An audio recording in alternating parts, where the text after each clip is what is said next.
Italianos e britânicos travaram um duelo mortal nas águas do Mediterrâneo ao longo da Segunda Guerra Mundial, principalmente no início da guerra, até o dia 28 de março de 1941, quando a força-tarefa do almirante Angelo Iachino avistou vários navios de guerra da Marinha Real Britânica ao largo do Cabo Matapan, na Grécia, e partiu em sua perseguição. Mal sabiam os italianos que estavam sendo atraídos para uma armadilha mortal, no que viria a ficar conhecido como a Batalha do Cabo Matapan. Mas, para entendermos todo o contexto da batalha, precisamos voltar atrás no processo de envolvimento da Itália na Segunda Guerra Mundial, ao lado da Alemanha nazista.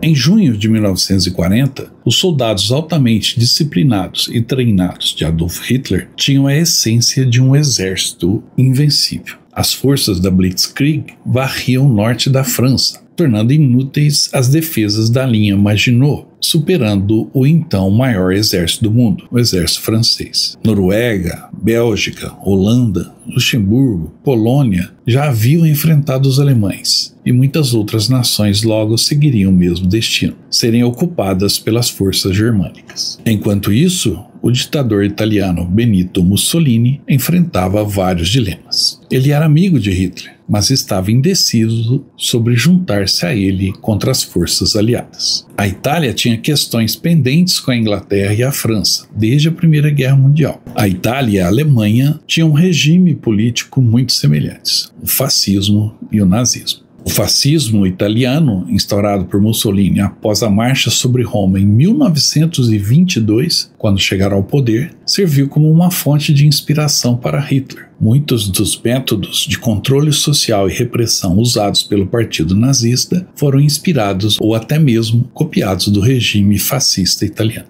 Ambos os regimes compartilhavam de ideias ultranacionalistas, anticomunistas, antidemocráticas e de expansão territorial, o que os aproximava em termos de visão do mundo e sistema político. Na década de 30, os italianos, porém, não se aproximaram muito da Alemanha por conta da questão austríaca, que ficava exatamente entre a Alemanha e a Itália. Porém, após a invasão italiana à Etiópia, na época chamada de Abissínia, a Itália sofreu sanções econômicas e diplomáticas das nações democráticas. E, isolado e hostilizado por essas potências, principalmente a França e o Reino Unido, Mussolini se aproximou de Hitler. Ambos também apoiaram o general Francisco Franco na Guerra Civil Espanhola, outro ditador com as mesmas características. E Itália e Alemanha assinaram o Pacto de Aço em 1939. Quando a Segunda Guerra começou, Mussolini se viu pressionado a participar ativamente, mesmo com seu país ainda pouco preparado. Ele precisou da união com a Alemanha para conquistar novos territórios e expandir a influência italiana.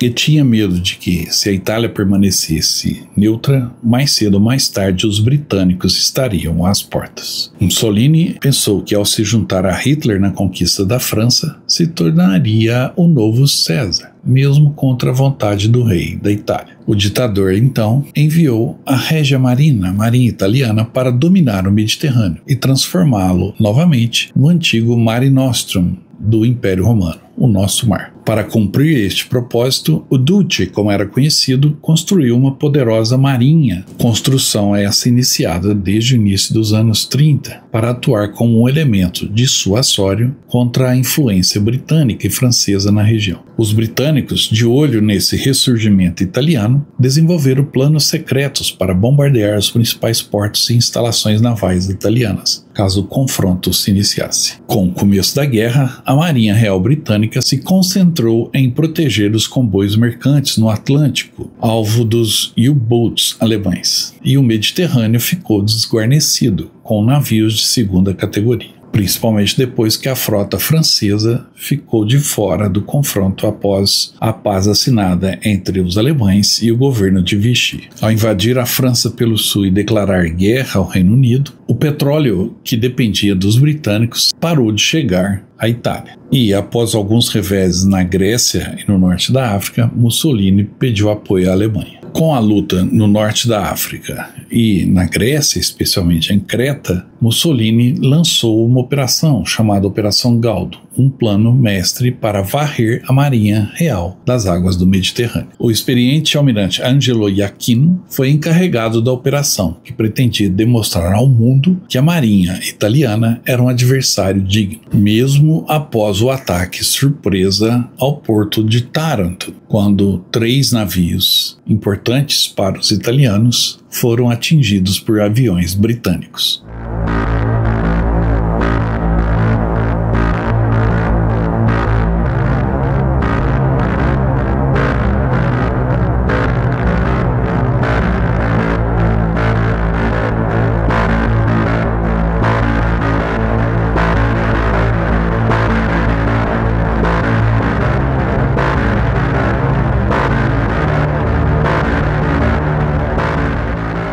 O que aconteceu em 1940 foi que a Inglaterra estava muito ameaçada pelo domínio italiano do Mediterrâneo.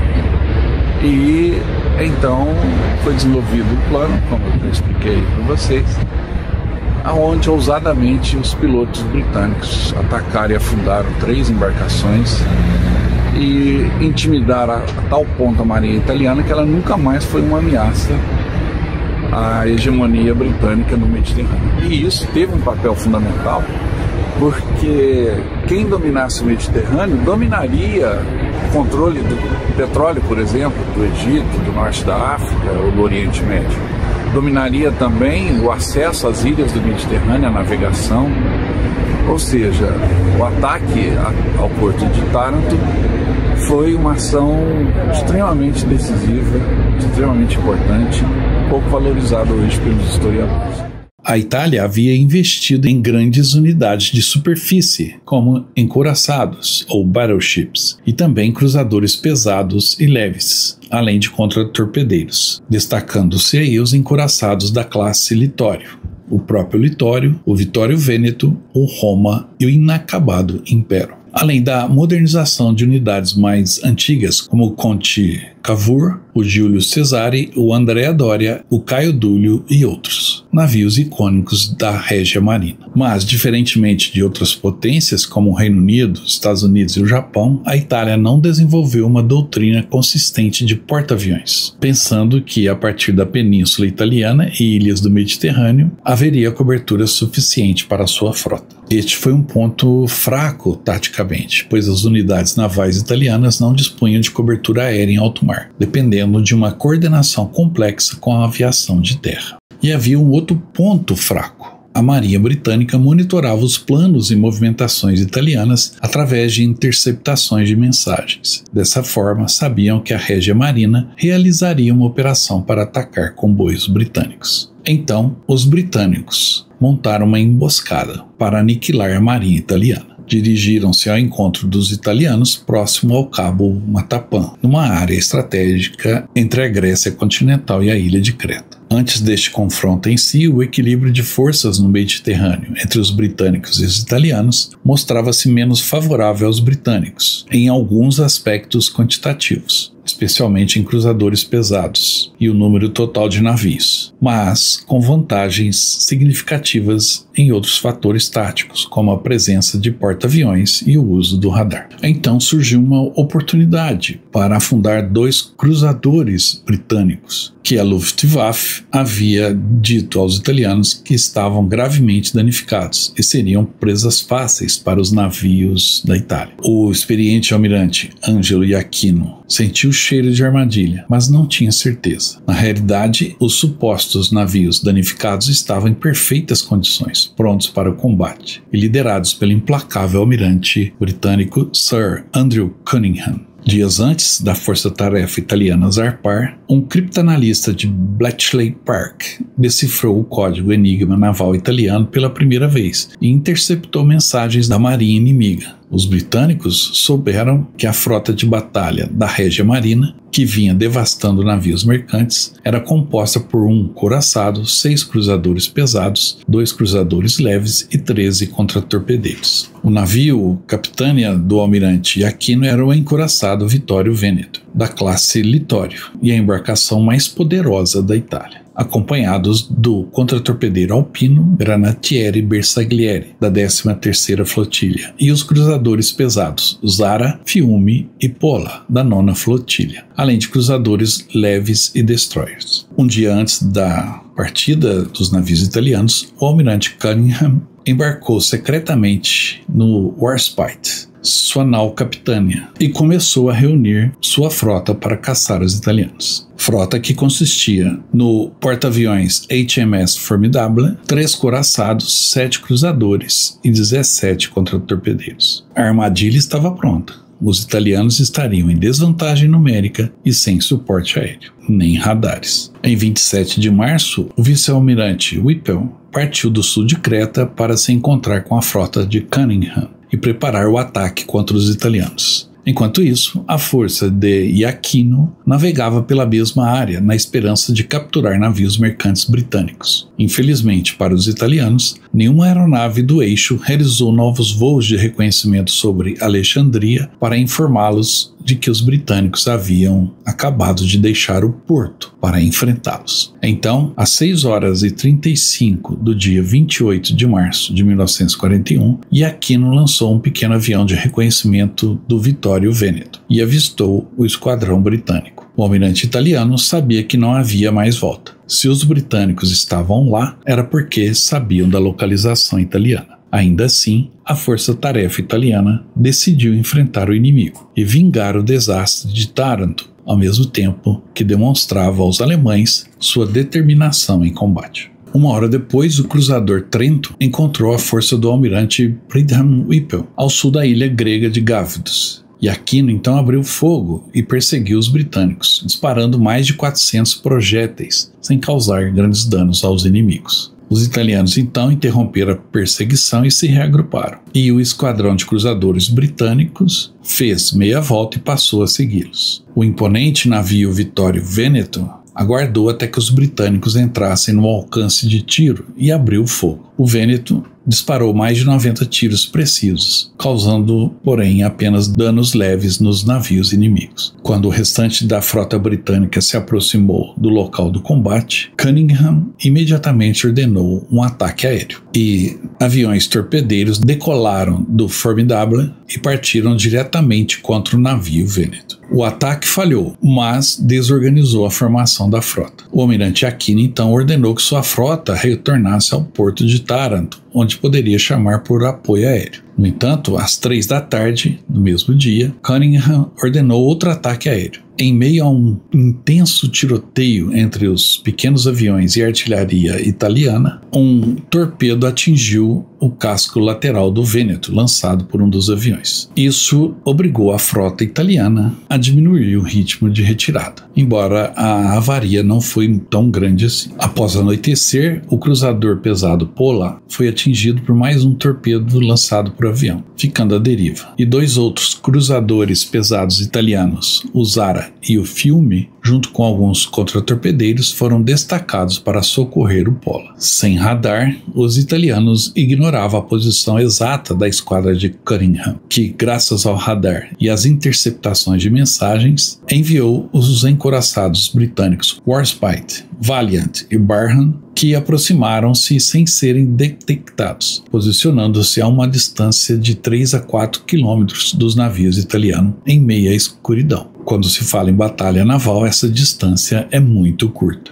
Tão curta que os britânicos então iluminaram as silhuetas dos navios italianos com holofotes e abriram fogo. Em poucos minutos, o Zara e o Fiume foram devastados pelas salvas de artilharia pesada dos encouraçados britânicos, com a munição armazenada a bordo explodindo. 2 contratorpedeiros italianos também foram atingidos e afundaram. O navio Pola, já inoperante, foi abordado pelos britânicos na madrugada, e após recolher a tripulação, os britânicos afundaram o navio com torpedos. O Vittorio Veneto avariado, conseguiu retirar-se para a base em Taranto, pois estava mais à frente da formação e não foi cercado durante o combate noturno. Ainda assim, saiu bastante abalado. 3 cruzadores pesados italianos afundados em poucos minutos, o Zara, o Fiume e o Pola, além de 2 contratorpedeiros, enquanto que os britânicos não tiveram nenhum encoraçado ou cruzador afundado, e os danos sofridos foram mínimos em comparação às perdas italianas. No final, 1.020 sobreviventes italianos foram resgatados pelos britânicos. As baixas italianas totalizaram mais de 2.300 marinheiros, a maioria das tripulações do Zara e do Fiume. A marinha italiana, depois dessa derrota, nunca mais realizaria outra operação ofensiva durante o restante da guerra. Ao enfraquecer a marinha italiana, a Regia Marina, a Royal Navy britânica reduziu drasticamente a capacidade italiana de cortar ou ameaçar as rotas de suprimento aliados. Isso teve reflexos diretos na campanha do norte da África,